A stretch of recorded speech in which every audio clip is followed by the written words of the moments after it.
Tanggong yun mi diri sa bodega sa Parmex mga kaidol. Oh. Mo ni akong unit mga kaidol. Ug kana mo nang kang Rico, kini kang Jason, kang Suy na diri sila sa likod.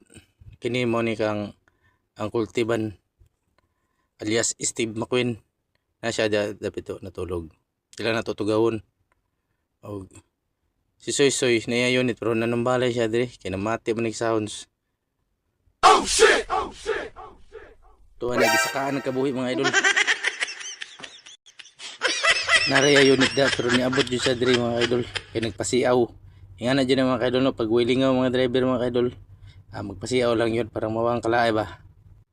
Kini mo ni kang Jerry Espinosa mga idol. Tulog siguro ni. Kana mo nila. Oh shit!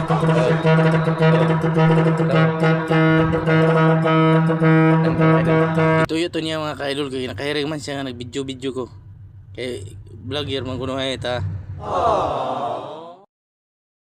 Lakaw lang ta diri mga ka-idol kay basig kita mapasminglan nagbana-bana kamata na noon si Jerry. Nya kini mo ning gidreba ni Pulkili. Kini mo ning kang Gawjojo. Mga ka-idol natulog siguro mga ka-idol kay waputay tulog lagi kayo. Kita tutag ubos kay watay padudto kini. Mani si Boss Jonas, nani siya tulog ka truck pero siya nang unang driver ning isa mga kaidol. Ito na tagubos mga kaidol, mao na yung bodega sa Parmex dako kayo. Update lang mga kaidol kay way lingaw.